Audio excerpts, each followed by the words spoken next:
preaching the wonderful, matchless name of the Savior, the Healer, the Baptizer with the fire of Holy Spirit, and the coming King Jesus Christ of Nazareth.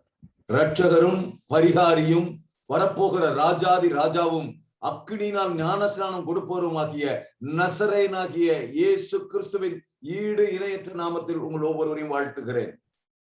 By the grace of God, we are saved, redeemed, and cleansed by the precious, powerful, holy blood of the Lamb of God, Jesus Christ.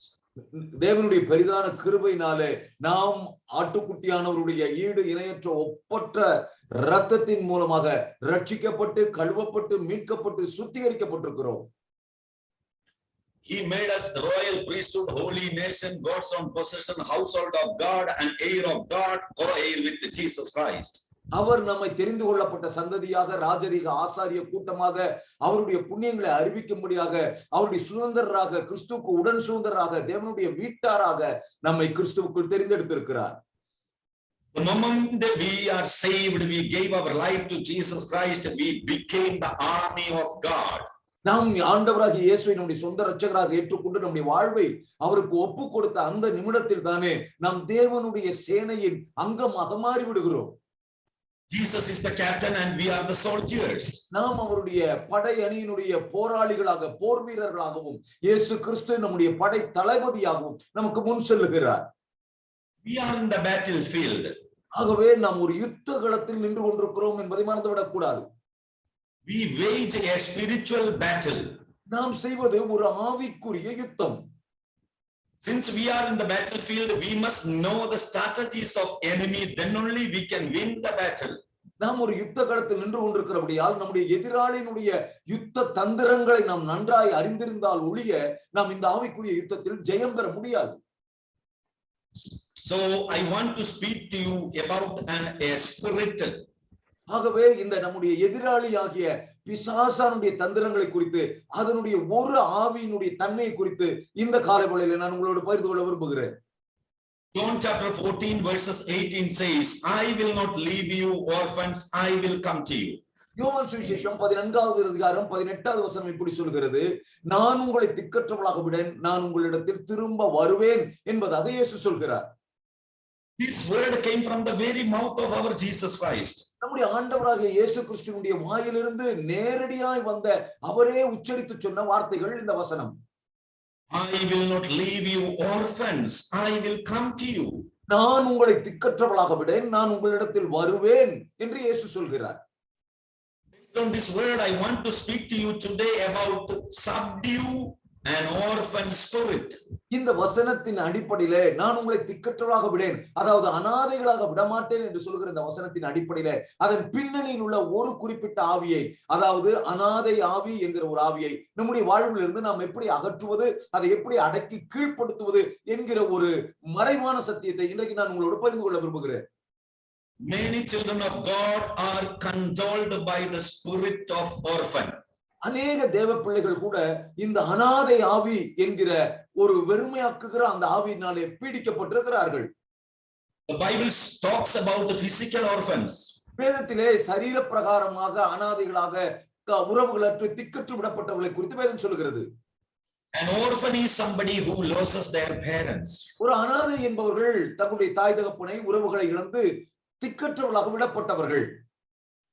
In the Bible we see orphans like Lot, Esther, Mephibosheth and others who were left without parents. வேதத்திலே கூட அப்படிப்பட்டவர்களை நம்மாலே பார்க்க முடியும். தங்களுடைய தாய் தகப்பனை இழந்தவர்கள், உறவுகளை இழந்தவர்கள். அப்படி வேதத்திலே நாம் லோத்து, எஸ்தர், மெபிபோஷேத், அப்படி அநேக கதாபாத்திரங்களை நாம் பார்க்க முடியும். The scripture says is to take care of the orphans in improving the life of orphans. தேவன் திக்கற்றவர்களையும் அனாதைகளையும் விசாரிக்கிறவர், அவருடைய வாழ்வை உயர்த்துகிறவர் என்பதாக வேத வசனம் நமக்கு காட்டுகிறது. Because God allows that to happen so that we can show his heart for people who don't have physical parents. தேவன் ஏதோ ஒரு காரணத்தினாலே அவைகளை அவர்களுடைய வாழ்விலே அப்படிப்பட்ட ஒரு நிலையை அனுமதிப்பதற்கு காரணம், நாம் அவருடைய பிரதிநிதியாக தேவனுடைய இருதயத்தை அவர்களுக்கு காட்ட வேண்டும் என்பதற்காகத்தான். If there is physical orphans, there is also spiritual orphans. எப்படி சரீர பிரகாரமாக தாய் தகப்பனை இழந்து ஒரு சிலர் அனாதைகள் ஆக்கப்படுகிறார்களோ அதே போல இந்த உலகத்திலே ஆவிக்குரிய அனாதைகள் என்கிற ஒரு நிலைமையும் இருக்கிறது. Jesus says to his disciples towards the end of this ministry that I will not leave you as orphans.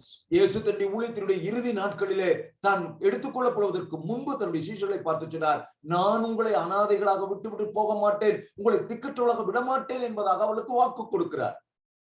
He wasn't their biological father.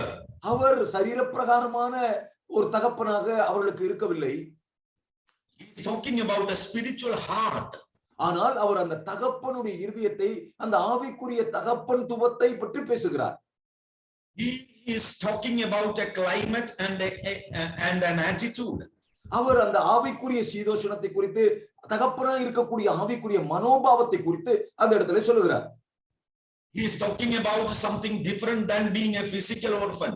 இங்கே சொல்லப்படுவது சரீர பிரகாரமான தாய் தகப்பனை இழந்த அந்த அனாதை என்கிற நிலைமையிலும் முற்றிலும் வேறுபட்ட ஒன்றை இயேசு அங்கே பேசுகிறார். He tells them, I will not leave you as orphans.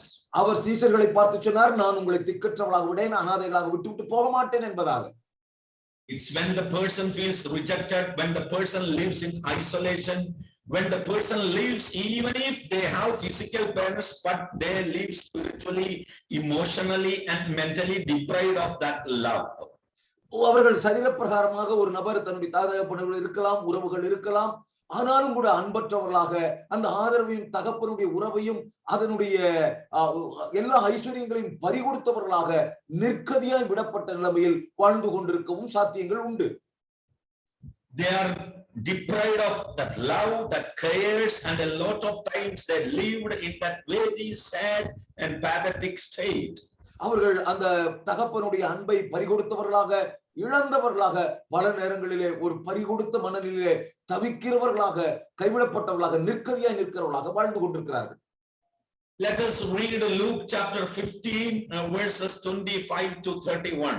இப்பொழுது நாம் வேதத்திலிருந்து ஒரு பகுதியை வாசிக்க கேட்கலாம். லூக்கா சுவிசேஷம் 15வது அதிகாரம் 25 முதல் 31 வசனங்களை நாம் வாசிக்க கேட்கலாம். Now his older son was in the field, and he came and drew near to the house. He heard music and dancing. அவனுடைய மூத்த குமாரன் வயலில் இருந்தான். அவன் திரும்பி வீட்டுக்கு சமீபமாய் வருகிற பொழுது கீத வாத்தியத்தையும் நடன களிப்பையும் கேட்டு, so he called one of the servants and asked what these things mean. ஊழியக்காரரில் ஒருவனை அழைத்து இது என்ன என்று விசாரித்தான். And he said to him, your brother has come, and because he has received him safe and sound, your father has killed the fatted calf. அதற்கு அவன், உம்முடைய சகோதரன் வந்தார், அவர் மறுபடியும் சுகத்துடனே உம்முடைய தகப்பனிடத்தில் வந்து சேர்ந்தபடியினால் அவருக்காக கொழுத்த கன்றை அடிப்பித்தார் என்றான். But he was angry and would not go in. Therefore his father came out and pleaded with him. அப்பொழுது அவன் கோபமடைந்து உள்ளே போக மனதில்லாதிருந்தான். தகப்பனோ வெளியே வந்து அவனை வருந்தி அழைத்தான். So he answered and said to his father, lo, these many years I have been serving you. I never transgressed your commandment at any time, and yet you never gave me a young God that I might make merry with my friends. அவன் தன் தகப்பனுக்கு பிரதியுத்தரமாக, இதோ இத்தனை வருஷ காலமாய் நான் உமக்கு ஊழியம் செய்து ஒரு காலம் உம்முடைய கற்பனையை மீறாதிருந்தும் என் சிநேகிதரோட நான் சந்தோஷமா இருக்கும்படி நீர் ஒரு காலம் எனக்கு ஒரு ஆட்டுக்குட்டியையாவது கொடுக்கவில்லை.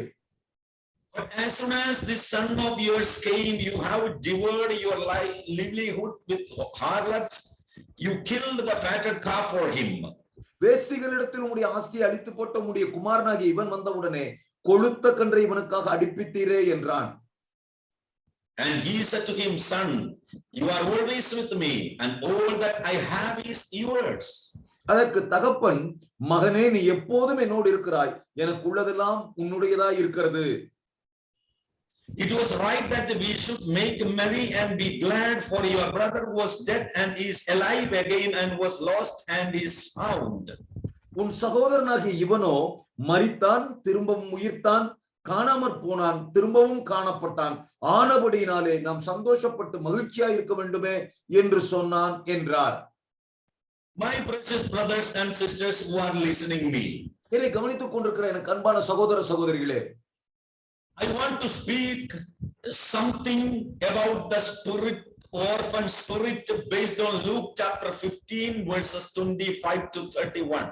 இப்பொழுது நாம் வாசித்த இந்த லூக்கா சுவிசேஷம் 15வது அதிகாரம் 25 முதல் 31 வரை உள்ள வசனங்களின் அடிப்படையிலே அனாதை ஆவி என்கிற ஒரு ஆவியினுடைய தன்மையை, அது ஒரு மனிதனுடைய வாழ்வை எப்படி பாதிக்கிறது என்பதை இப்பொழுது நான் உங்களுக்கு விளக்கி காட்ட விரும்புகிறேன். I like to mention 6 signs of an orphan spirit or an orphan heart. ஒரு அனாதை ஆவியினால் பாதிக்கப்பட்ட ஒரு மனிதனுடைய இருதயத்தினுடைய குணாதிசயம் அல்லது அந்த அனாதை ஆவியினுடைய தன்மை என்ன என்பதை குறித்த ஒரு 6 குறிப்புகளை நான் உங்களுக்கு சுட்டிக்காட்ட விரும்புகிறேன். If you come to know these signs, you can easily locate whether somebody is controlled by orphan spirit. நீங்கள் இந்த அறிகுறிகளை அடையாளம் கண்டு கொண்டால் ஒரு மனிதன் இந்த ஆவியினாலே, இந்த அனாதை ஆவியினாலே பீடிக்கப்பட்டிருக்கிறானா, அவனுடைய மனம் அதனாலே பாதிக்கப்பட்டிருக்கிறதா என்பதை நீங்கள் எளிதாய் அடையாளம் கண்டு அவர்களுக்கு உதவி செய்ய முடியும். Amen. Amen. First one, orphan spirit lives in the religious people. முதலாவது அறிகுறி என்னவென்றால் அந்த அனாதை ஆவி மதவாத தன்மையுள்ள மக்கள் மத்தியிலே வாசம் பண்ணுகிறது. Yes, orphan spirit lives in the religious people. ஆம், நான் சந்தேகத்துக்கிடமின்றி அனாதை ஆவி மதவாதிகள் மத்தியிலே, மதத்தை அடிப்படையில் ஆண்டவரை அணுகுகிறவர்கள் மத்தியிலே வாழ்கிறது.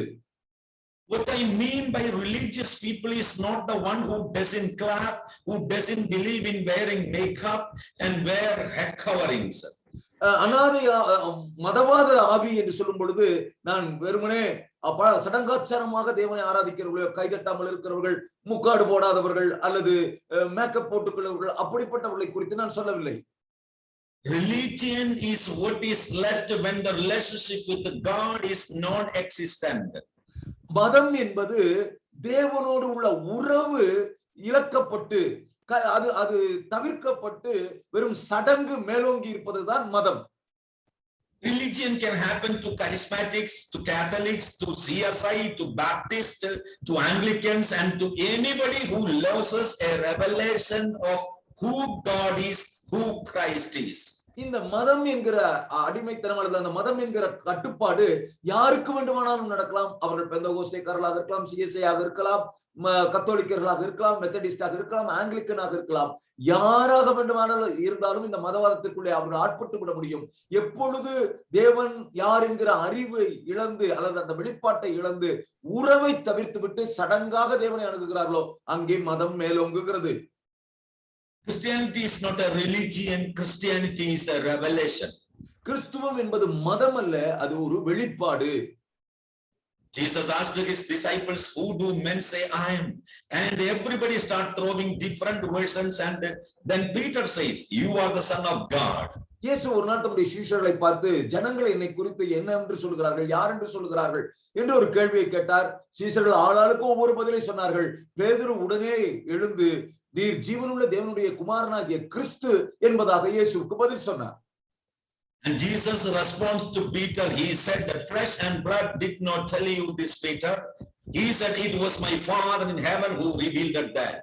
இயேசு அவனுக்கு பிரதியுத்தரமாக, பேதுருவே, மாம்சமும் ரத்தமும் இதை உனக்கு வெளிப்படுத்தவில்லை, என் பிதாவே பரலோகத்திலிருந்து உனக்கு இதை வெளிப்படுத்தினார். இது ஒரு வெளிப்பாடு என்பதாக இயேசு அவனுக்கு சொன்னார். That tells us that Christianity, the core of Christ, you cannot be a Christian unless you have a revelation. What revelation of who Jesus is? ஆகவே இந்த வசனம் என்ன சொல்லுகிறது? கிறிஸ்துவத்தினுடைய ஒட்டுமொத்த மையமும் சாராம்சமும் இயேசுவாகவே இருக்கிறார். ஆகவே இந்த இயேசுவை யார் என்று நீங்கள் அறியாமல், அவரோடு உள்ள உறவை நீங்கள் புரிந்து கொள்ளாமல் நீங்கள் ஒரு கிறிஸ்துவனாக இருக்க முடியாது. You cannot know Jesus without a revelation, and you can appear to be a Christian by joining a church. நீங்கள் இயேசுவை வெளிப்பாடு இல்லாமல் அவர் யார் என்று நீங்கள் அறிந்து கொள்ள முடியாது. நீங்கள் ஒரு சபையிலே சேர்ந்திருப்பதினாலே கிறிஸ்துவன் என்று சொல்லிக் கொள்ளலாம். ஆனால் தனிப்பட்ட அறிவு என்பது வெளிப்பாட்டின் அடிப்படையில் தான் வருகிறது.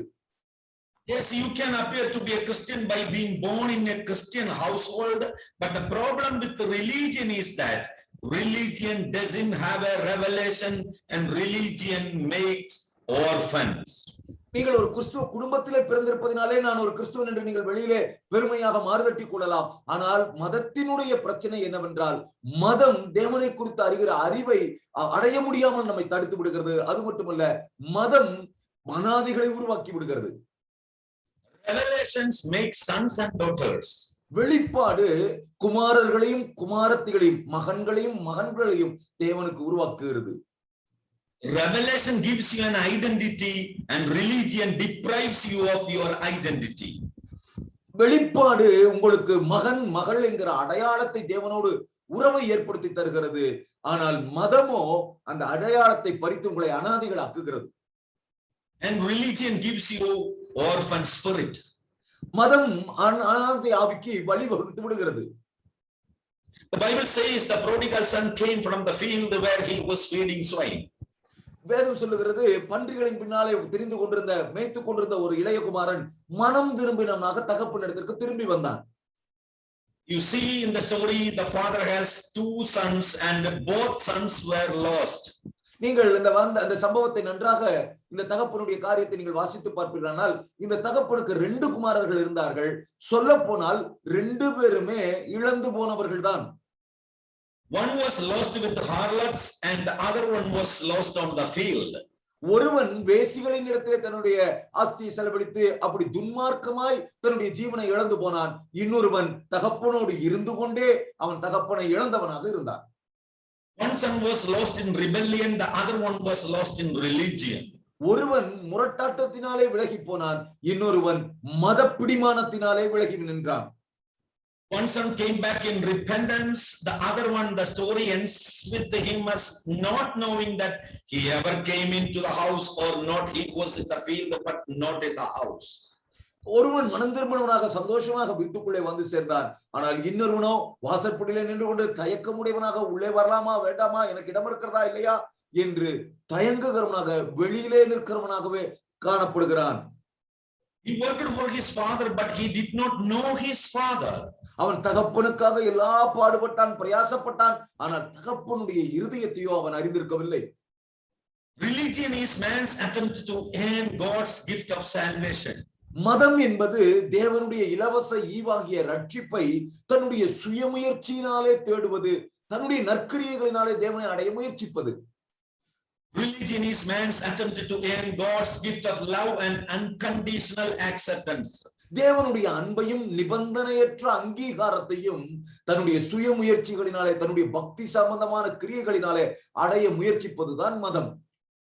As long as it is about my efforts to reach God instead of God's great gift to reach me, it becomes religion. தேவனுடைய பெரிய இலவசமான ஈவின் மூலமாக தேவன் என்னை அணுகுவதற்கு இடமளிக்காமல் நான் தேவனை அடைவதற்கு எல்லா முயற்சிகளையும் செய்வதற்கு பெயர்தான் மதம். Only Jesus and the Holy Spirit who reveals. இயேசுவும் பரிசுத்த ஆவியானவரும் தான் இதை நமக்கு வெளிப்படுத்த முடியும். Jesus stripes religion from us and gives us something instead of that is more beautiful. இயேசு கிறிஸ்து இந்த மதத்தை நம்மை விட்டு அகற்றிவிட்டு அதற்கு மாறாக மேலான ஒன்றை, உன்னதமான ஒன்றை நமக்கு இலவசமாக கொடுத்திருக்கிறார். It is called a revelation. அதற்கு பெயர்தான் வெளிப்பாடு. Jesus becomes real, that which you knew is revelation. இயேசு நிஜமானவராக உங்கள் வாழ்க்கையிலே உண்மையா முகமுகமாய் உங்களுக்கு எப்பொழுது தெரிய வருகிறார் என்றால் நீங்கள் இந்த வெளிப்பாட்டை அடையும் போதுதான். What you heard about becomes real. நீங்கள் இயேசுவை குறித்து என்ன கேள்விப்பட்டீர்களோ அது உங்களுக்கு உங்க வாழ்வில் நிஜமாக அச்சசலாக மாறுவது வெளிப்பாட்டின் மூலமாகத்தான். The Son of God is not just an enlightened one, not just a great teacher from Galilee, not just the one that split the history. மனுஷகுமாரனாக வந்த இயேசு கிறிஸ்து ஏதோ சரித்திரத்தை 2ஆக பிளந்தவரோ அல்லது கலிலேயாவில் இருந்து வந்த ஒரு உன்னதமான போதகரோ அல்லது உயர்த்தப்பட்ட ஒரு ஒளியாகவோ வெளிச்சமாகவோ அப்படி அல்ல, அப்படிப்பட்ட ஒருவர் மட்டுமல்ல. But the one who was God himself but became man so that man can be with God. அவர் வரும் ஒரு போதகர் மட்டுமல்ல, ஒரு உயர்த்தப்பட்டவர் மட்டுமல்ல, மனுஷனாகவே வந்த தேவகுமாரன். ஏனென்றால் அப்பொழுதுதான் மனிதர்கள் அவரை அணுக முடியும் என்பதற்காக. Orphan spirit thrives in the absence of revelation. அனாதை ஆவி வெளிப்பாட்டு அறிவு இல்லாமல் தன்னுடைய சுயமுயற்சியினாலே தடுமாறி கொண்டிருக்கிறது. Christianity is a revelation, it is not a religion. கிறிஸ்துவம் என்பது வெளிப்பாட்டின் அடிப்படையிலானது, அது மதத்தின் அடிப்படையிலானது அல்ல. So it says that orphan spirit lives in the religious people. ஆகவே முதலாவது நாம் கவனிக்க வேண்டியது, இப்படிப்பட்ட மத அணுகுமுறை உடையவர்கள் மத்தியிலே தான் இந்த அனாதை ஆவி வாசம் பண்ணுகிறது. Let us see the second point. It is orphan spirit brings out anger. இரண்டாவதாக நாம் கவனிக்க வேண்டிய காரியம் என்னவென்றால், இந்த அனாதை ஆவி உள்ளே மறைந்திருக்கிற கோபத்தை, குமுறுகிற ஆக்ரோஷத்தை உடைத்து வெளியே கொண்டு வருகிறது. Luke chapter 15 verses 28 we see, but he was angry and would not go in. Therefore his father came out and pleaded with him. லூக்கா சுவிசேஷம் 15வது அதிகாரம் 28வது வசனத்தில் இப்படி வாசிக்கிறோம். அப்பொழுது அவன் கோபம் அடைந்து உள்ளே போக மனதில்லாது இருந்தான். தகப்பனோ வெளியே வந்து அவனை வருந்தி அழைத்தான் என்பதாக வேதம் சொல்லுகிறது. Scripture says he was angry. வசனம் காட்டுகிறது, மூத்த குமாரன் கோபம் அடைந்தவனாக வெளியே நின்று கொண்டிருக்கிறான். The word anger is one letter short of danger. கோபம் என்கிற ஆங்கில வார்த்தை, ஆங்கர் என்கிற அந்த ஆங்கில வார்த்தை இருக்கிறதே, அதற்கும் அபாயம் என்கிற ஆங்கில வார்த்தைக்கும் ஒரே ஒரு எழுத்துதான் வித்தியாசம்.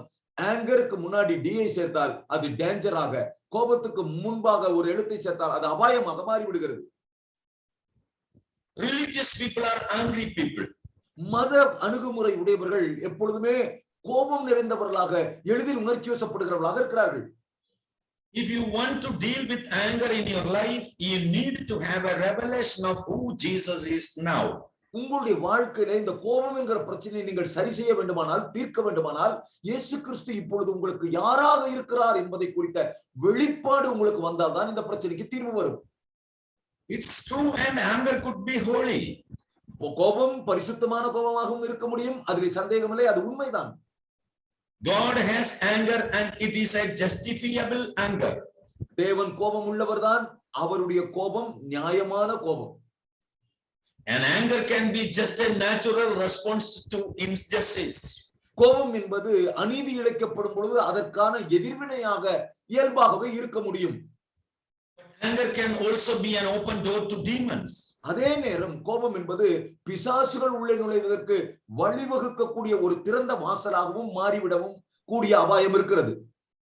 The scripture says, do not let the sun go down on your wrath, and then in the next verse it says, and don't open the door to the devil.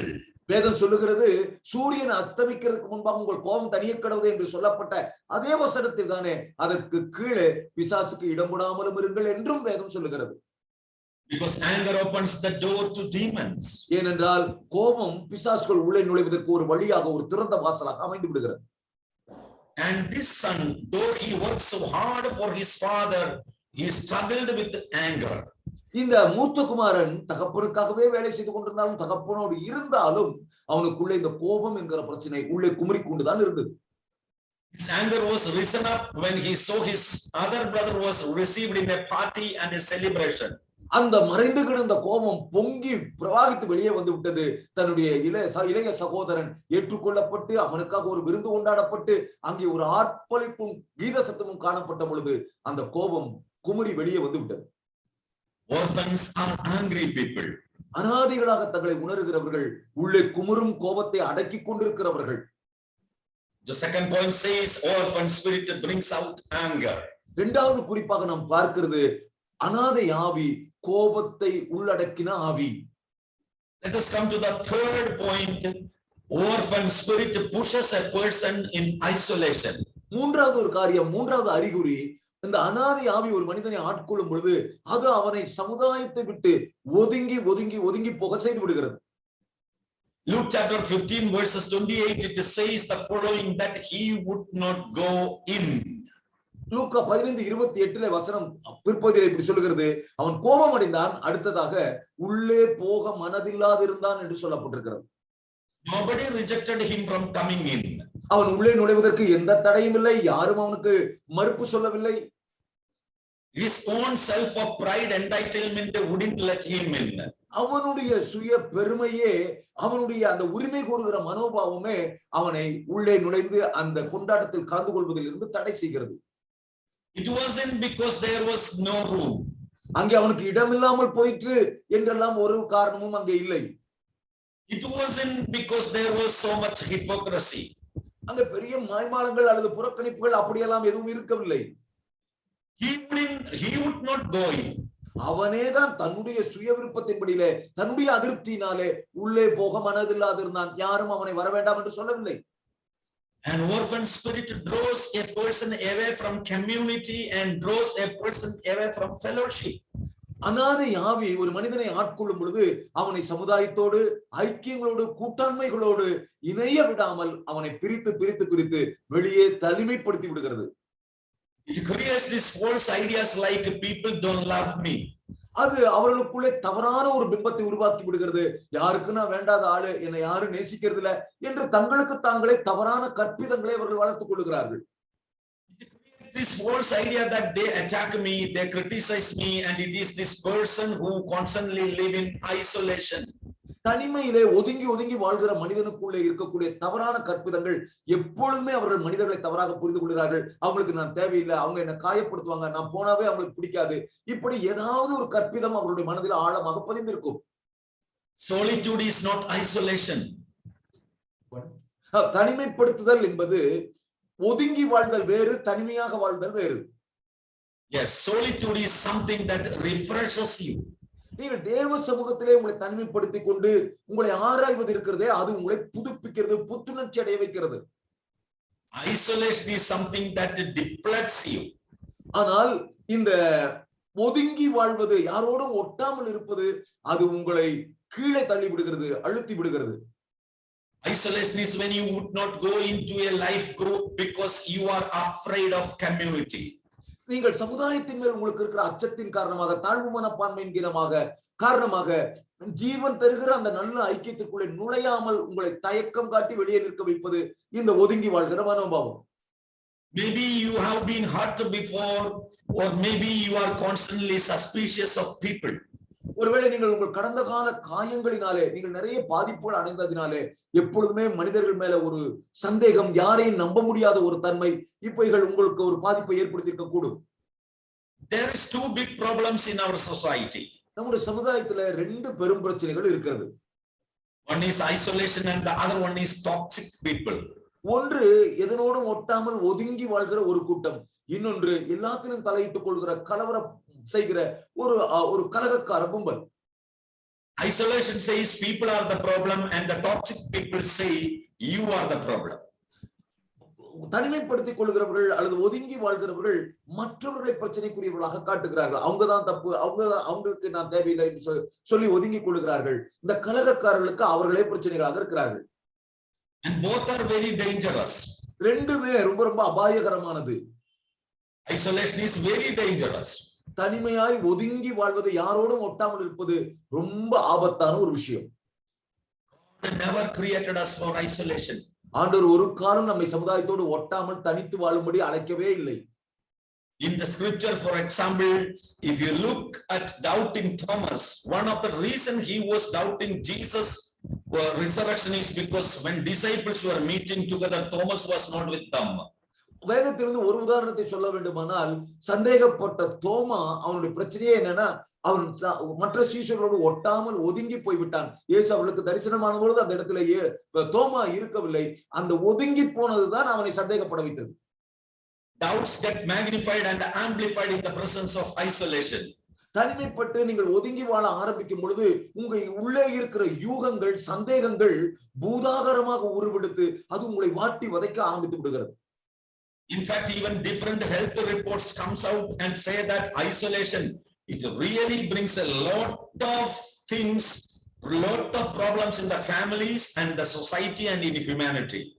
மருத்துவ அறிக்கைகள் கூட என்ன சொல்லுகிறது என்றால், இப்படிப்பட்ட ஒதுங்கி வாழ்கிற தனக்குள்ளேயே புழுங்கிக் கொண்டிருக்கிற மக்களால சமுதாயத்திற்கு, குடும்பத்திற்கு, தன்னுடைய ஆரோக்கியத்திற்குமே அவர்கள் அதிக கேடு வருவித்துக் கொள்கிறார்கள் என்பதாக மருத்துவ அறிக்கைகள் சொல்கிறது. Proverbs chapter 18 verses 1 says, நீதிமொழிகள் 18வது அதிகாரம் 1வது வசனம் இப்படி சொல்கிறது, a man who isolates himself seeks his own desire, he rages against all wise judgment. பிரிந்து போகிறவன் தன்னுடைய இச்சையின்படி பிரிந்து போகிறான், எல்லா ஞானத்திலும் தலையிட்டுக் கொள்கிறான் என்று வசனம் காட்டுகிறது. As Christians, we were meant to live in community. கிறிஸ்துவர்களாகிய நாம் ஒரு சமுதாய, ஒரு ஐக்கியத்திற்குள்ளே வாழும்படி அழைக்கப்பட்டிருக்கிறோம். As Christians, it says, where 2 or 3 gathered, I will be in their midst. கிறிஸ்துவாகிய நமக்குத்தான் வேதம் சொல்கிறது, எங்கே 2 அல்லது 3 பேர் என்னுடைய நாமத்தினாலே கூடியிருக்கிறீர்களோ அவர்கள் மத்தியிலே நான் இருப்பேன் என்பதாக ஆண்டவர் ஐக்கியத்தை வலியுறுத்துகிறதை நாம் அங்கே பார்க்க முடிகிறது. God is always in the team. ஆண்டவர் எப்பொழுதுமே குழுவினர் மத்தியிலே தான் இருக்கிறார். Threefold cord is not easily broken.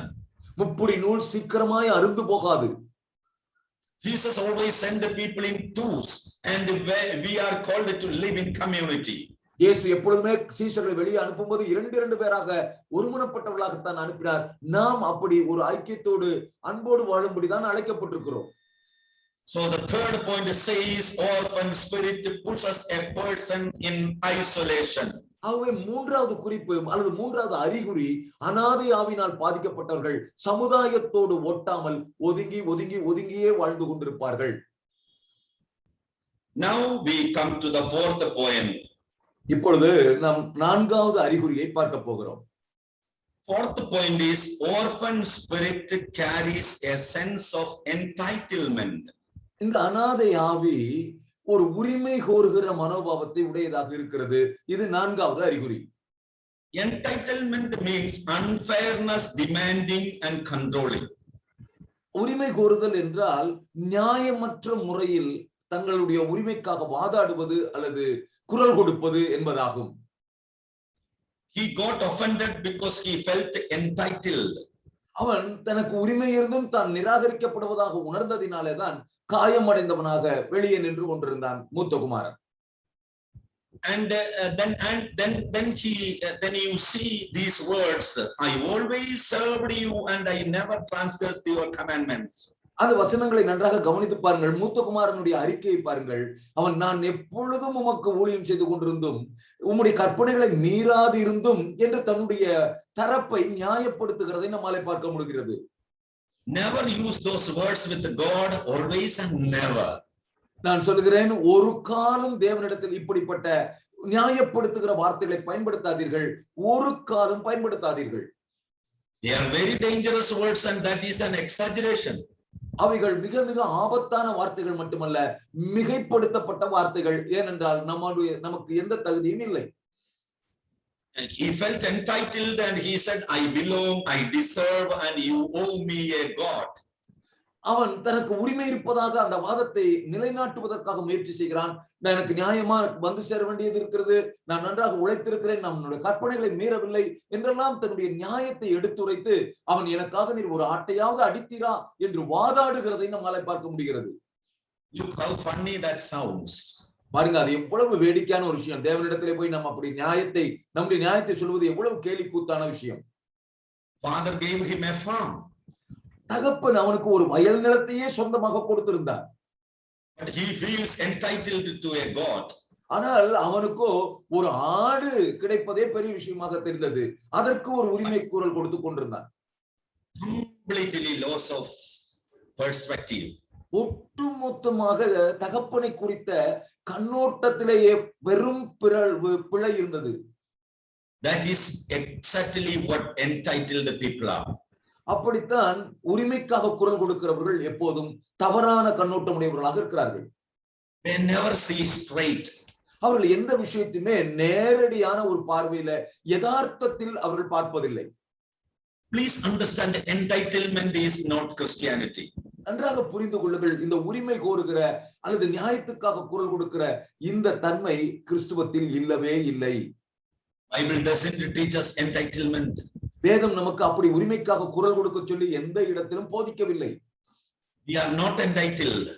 நாம் உரிமை கோருகிறவர்கள் தகுதி உடையவர்கள் அல்ல. The only thing you and I are entitled with is to go to hell. நமக்கு நியாயப்படி உரிமை கோர வேண்டிய ஒரே ஒரு இடம் இருக்குமானால் அந்த இடம் நரகம்தான். We live in a culture today that fights for our rights. நாம் வாழ்ந்து கொண்டிருக்கிற இன்றைய சமுதாயம், இந்த கலாச்சார பின்னணி உரிமைக்காக போராடுகிற, நியாயத்துக்காக குரல் கொடுக்கிற ஒரு போர்க்குணம் நிறைந்த சமுதாயமாக இருக்கிறது. But please understand, that is good with the culture only.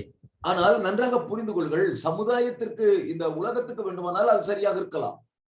But with Christ is slightly different. ஆனால் கிறிஸ்து கொஞ்சம் வித்தியாசமானவர். Jesus came here, he didn't demand honor. இயேசு இந்த பூமிக்கு வந்தார். அவர் எந்த இடத்திலுமே தனக்கு ஒரு கனத்தையோ மரியாதையோ அவர் எதிர்பார்க்கவில்லை. He gave honor. அவர்தான் நம்மை கனப்படுத்தினார். He didn't come demanded to be respected. அவர் உரிமைக்காக குரல் கொடுக்கவோ தனக்கு மதிப்பு மரியாதை வேண்டும் என்றோ அதற்காக எல்லாம் இந்த பூமிக்கு அவர் வரவில்லை. He served people. அவர் தன்னை தாழ்த்தி மக்களுக்கு ஊழியம் செய்தார். ஊழியம் கொள்ள வரவில்லை. He says, if any man desires to come after me, let him pick up his cross and follow me. அவர் சொன்னார், ஒரு மனிதன் என்னை பின்பற்ற விரும்பினால் அவன் தன்னைத்தானே வெறுத்து தன்னுடைய சிலுவையை எடுத்துக்கொண்டு என்னை பின்பற்றி வர கடவன் என்பதாக. Really, the orphan spirit, it focuses always on what I did instead of who I am. எப்பொழுதுமே இந்த அநாதை ஆவியினாலே பாதிக்கப்பட்டவர்கள் நான் என்ன செய்தேன், எனக்கு என்ன என்று தங்களையே மையப்படுத்திக் கொண்டிருப்பார்கள். தாங்கள் யாராக இருக்கிறார்கள் என்பதை குறித்த அறிவற்றவர்களாக இருக்கிறார்கள். Have you noticed in the story, he never said something about being a son. நீங்க அந்த சம்பவத்தை நன்றாக வாசித்து பாருங்கள். மூத்த குமாரன் எந்த இடத்திலும் தான் ஒரு குமாரன், தான் ஒரு பிள்ளை என்கிற அந்த ஸ்தானத்தை நினைத்து பார்த்ததாகவோ அதை அறிக்கையிட்டதாகவோ நம்மால அங்க வாசிக்க முடியாது.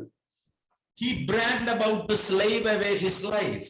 அவன் தன்னுடைய வாழ்வை வெறும் வேலைக்காரனாக ஒரு அடிமை போல அப்படி ஒரு தன்னுடைய உழைப்பையே அவன் மேன்மைப்படுத்தி கொண்டிருந்தான். And when father came back, he reminded him that you are my son, you are not a worker to me. தகப்பன் தானாக இறங்கி வந்து இந்த மூத்த குமாரன் இடத்துல நீ என்னுடைய குமாரன், என்னுடையதெல்லாம் உன்னுடையது என்று அவனுடைய ஸ்தானத்தை அவனுக்கு நினைப்பூட்ட வேண்டியதாக இருந்தது. நீ வேலைக்காரன் ஒருத்தர் இல்லப்பா, நீ மகன் அல்லவா என்று அவனுக்கு சொல்ல வேண்டியதாக இருந்தது. An orphan spirit always sees what others got and never see what they received. அந்த அநாதை ஆவி எப்பொழுதுமே மற்றவர்கள் என்ன பெற்றிருக்கிறார்கள், மற்றவங்களுக்கு என்ன கிடைக்குது என்று அதையே கவனித்துக் கொண்டிருக்கும். தங்கள் எவ்வளவு ஆசீர்வதிக்கப்பட்டிருக்கிறார்கள் என்பதை அவர்கள் மறந்து விடுகிறார்கள். An orphan spirit always focuses on what they didn't get instead of what they have. அநாதை ஆவி எப்பொழுதுமே தங்களுக்கு என்ன கிடைக்கவில்லையோ அதை மேல் கவனம் செலுத்துகிறது. தாங்கள் எவ்வளவு பெற்றிருக்கிறோம் என்பதை குறித்து பொருட்படுத்துவது இல்லை. What we say is that orphan spirit carries a sense of entitlement. நான்காவதாக நான் உங்களுக்கு சொன்னேன், இந்த அநாதை ஆவி உரிமை கோருகிற ஆவி, உரிமைக்காக குரல் கொடுக்கிற ஆவி, தன்னை நியாயப்படுத்துகிற ஆவி. Now come to the fifth point. ஐந்தாவது குறிப்புக்கு நாம் இப்பொழுது வருவோம். It says orphan spirit is jealous when others are promoted. அநாதை ஆவி எப்பொழுதுமே மற்றவர்கள் உயர்த்தப்படும் போது அதை பார்த்து பொறாமைப்படுகிறார். An orphan spirit is jealous when others are promoted. அநாதை ஆவியினாலே பாதிக்கப்பட்டிருக்கிறவர்கள், அதன் ஆளுகைக்கு உட்பட்டிருக்கிறவர்கள் மற்றவருடைய உயர்வை அவர்கள் பொறுத்துக் கொள்ள மாட்டார்கள், பொறாமை கொள்வார்கள். Most of us will not know we have an orphan heart until somebody who deserves less gets more before us, and then that these things shows up. நம்மை விட தகுதி குறைவானவர்கள் என்று நாம் மதிப்பிட்டு வைத்திருக்கிறவர்கள் நம்மை விட மேலாக உயர்த்தப்படுகிற வரைக்கும் நமக்குள்ளேயே இந்த அநாதை ஆவி கிரியை செய்து கொண்டிருக்கிறது என்பது நமக்கு தெரியவில்லை. அப்படி ஒரு நிகழ்வு நேரிடும் போதுதான் உள்ளே புதைந்து கிடக்கிற இந்த ஆவி தன்னுடைய குரூர முகத்தை காட்டி வெளியே வந்து விடுகிறது. Really, it is ugly. உண்மையாகவே அது ரொம்ப அருவருப்பான ஒரு செயல். You begin to feel resentment over that person. நீங்கள் அந்த குறிப்பிட்ட நபர் மேல, உங்களை காட்டிலும் உயர்வாக மேன்மைப்படுத்தப்படுகிற அந்த நபர் மேல நீங்கள் அதிருப்தியுடையவர்களாக முறுமுறுக்கிறவர்களாக மாறிவிடுவீர்கள். You can't rejoice when somebody else is rejoicing. வேறொருவர் உயர்த்தப்பட்டு சந்தோஷப்பட்டு கழிவுறும் போது அந்த சந்தோஷத்திலே உங்களால் பங்கெடுத்துக் கொள்ள முடியாமல் போய்விடுகிறது. அந்த சந்தோஷத்தை நீங்கள் அனுபவிப்பது இல்லை. Every blessing is a test and every test is a blessing. ஒவ்வொரு ஆசீர்வாதமுமே நமக்கு ஒரு சோதனை, அதே போல ஒவ்வொரு சோதனையும் ஒரு ஆசீர்வாதம். Because when you pass the test, God gets you ready to take you to the another level. நீங்கள் இந்த சோதனைகளிலே ஜெயம் பெற்று வெளியே வரும்பொழுது, உங்களை நிரூபித்து காட்டும் பொழுது ஆண்டவர் உங்களை அடுத்த எல்லைக்கு, அடுத்த உயர்வுக்கு மேம்படுத்தி எடுத்து செல்லுகிறார். God rewards us differently, but God loves us equally. ஆண்டவர் அவனவனுக்கு தக்கதாக பிரதிபலனை தருவதிலே வித்தியாசம் காட்டுகிறார், ஆனால் நேசிப்பதிலே எல்லாரையும் ஒன்று போலவே நேசிக்கிறார். And he trusts us differently. ஆகவே அவர் நம்மேல் வைக்கிற நம்பிக்கையும் வித்தியாசமாக இருக்கிறது. Come on, somebody give some praise to my Jesus. நல்ல சத்தமா ஒரு அல்லேலூயா என் இயேசுவுக்கு துதியை செலுத்தி உயர்த்துங்கள். Hallelujah. Hallelujah. When God is blessing somebody else and that is ugly stuff in you, that ugly stuff in you comes out and you feel like I deserve it. I deserve it. நீங்க மற்றொரு கர்த்தர் உயர்த்தும் பொழுது அது உங்களுக்கு ஒரு ஒரு அசௌகரியமான உணர்வை கொடுத்து, இல்லை இது எனக்குரியது, எனக்கு நியாயமாய் வந்திருக்க வேண்டியது என்கிற உணர்வு தோன்றுமானால் அதை விட்டு வெளியே வந்து விடுங்கள், வந்து விடுங்கள், வந்து விடுங்கள். Yes, you have to push that pride, you have to push away that entitlement, and you have to repent and to come to the Lord and deal with it in your heart. நீங்கள் அந்த பெருமையை புறந்தள்ள வேண்டும், அந்த உரிமை கூறுகிற மனோபாவத்தை ஒதுக்கி வைக்க வேண்டும். தேவனுடைய பாதத்திலே விழுந்து மனம் திரும்பி உங்களுக்குள்ளே இருக்கிற இந்த பிரச்சனையை நீங்கள் தீர்த்தாக வேண்டும், சரி செய்தாக வேண்டும். It is like your fingernails. இது கிட்டத்தட்ட உங்கள் விரலிலே வளர்கிற தேவையற்ற நகம் போன்றது. You got to trim them regularly. நீங்கள் ஒவ்வொரு காலகட்டத்திலும் கிரமமாக உங்கள் நகத்தை வெட்டி விரல் நகங்களை சீரமைக்கிறீர்கள். Trimming your fingernails is not cutting your fingers. நகத்தை வெட்டி போடுறது விரலையே வெட்டி போடுறது மாதிரி அல்ல. So the fingernails is an extra stuff that grows in. It's called entitlement, called jealousy, called offense, and called demanding fairness. இந்த விரலிலே வளர்கிற தேவையற்ற நகத்தினுடைய வளர்ச்சியை போலத்தான் நம்முடைய உள்ளத்திலே வளர்கிற இப்படிப்பட்ட எண்ணங்கள், அதிருப்திகள், ஒரு உரிமை கோருகிற மனோபாவங்கள், நியாயத்துக்கு குரல் கொடுப்பேன் என்று சொல்லுவது, பெருமை, இவைகள் எல்லாம் தேவையற்ற நக வளர்ச்சியை போன்றது, வெட்டி எறியப்பட வேண்டியது. You are going to get that off. நீங்கள் அவைகளை களைந்து போட வேண்டும், வெட்டி எறிய வேண்டும். Come on somebody, if you feel God is speaking, shout amen. நான் உணர்கிறேன் உங்களோட கர்த்தர் பேசிக் கொண்டிருக்கிறார், ஆண்டவர் என்கிட்ட தான் பேசிட்டு இருக்கிறார் நினைச்சீங்கன்னா நல்ல இருக்கிற இடங்கள சத்தமா அல்லேலூயா என்று கர்த்தரை உயர்த்துங்கள். Praise the Lord. Praise the Lord. Cain killed Abel over that. Cain ஆபேலை கொன்றது இதன் அடிப்படையிலே தான். Saul tried to kill David over that.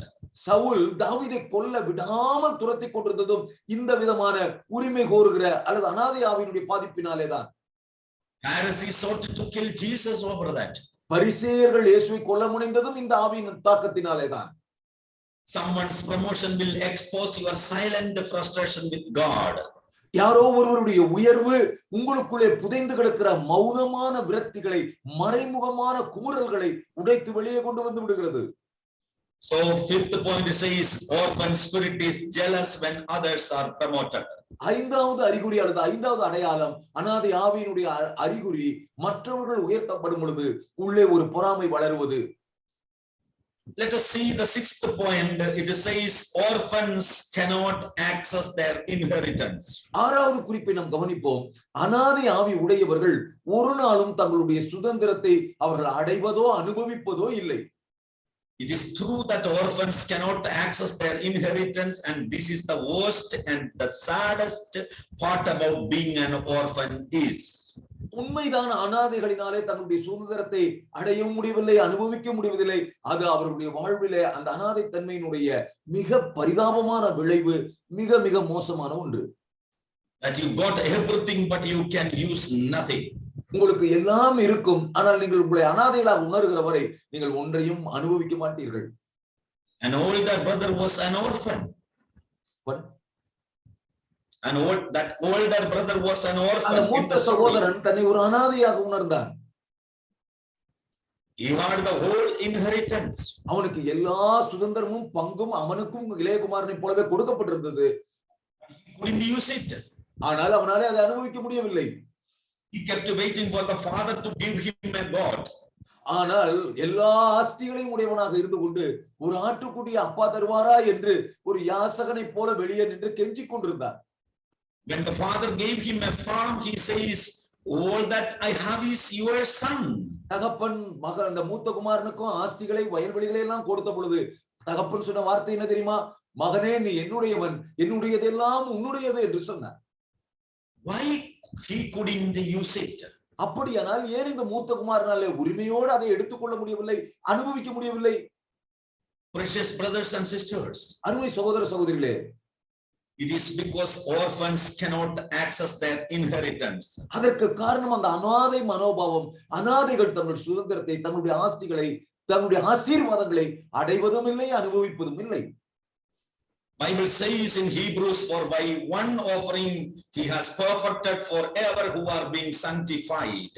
எபிரேயர் நிருபத்திலே ஆக்கியோன் எழுதுகிறார், அவர் பரிசுத்தமாக்கப்படுகளை ஒரே பலியினாலே என்றென்றைக்குமாய் பூரணப்படுத்தி இருக்கிறார் என்று எழுதியிருக்கிறார். Whatever humanity needed is exchanged on the cross of Calvary. Kalvari சிலுவையிலே மனுக்குலத்திற்கு என்னவெல்லாம் தேவையோ அத்தனையும் ஒரு தெய்வீக பரிமாற்றமாக மனிதர்களுக்கு கையளிக்கப்பட்டு விட்டது.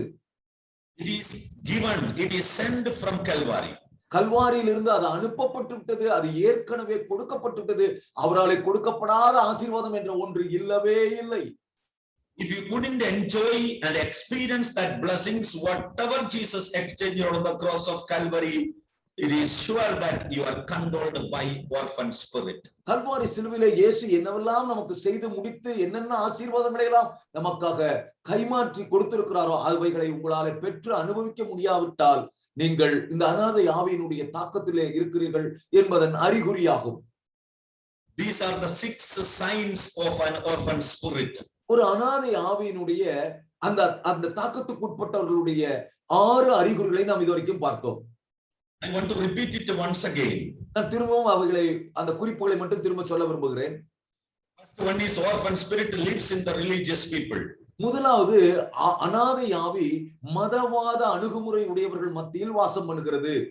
Second, orphan spirit brings out anger. இரண்டாவது அனாதை ஆவி உள்ளே மறைந்திருக்கிற கோபத்தை உடைத்து வெளியே கொண்டு வருகிறது. Third, orphan spirit pushes a person in isolation. மூன்றாவது அனாதை ஆவி ஒரு மனிதனை சமுதாயத்தை விட்டு ஒதுங்கி ஒதுங்கி விலகி போக செய்கிறது. Fourth, orphan spirit carries a sense of entitlement. நான்காவதாக அனாதை ஆவி எனக்கு உரிமை இருக்கிறது, எனக்கு வேண்டும், நான் தகுதியுடையவன் என்பதாக உரிமை குரல் கொடுக்கிறது. Fifth, orphan spirit is jealous when others are promoted.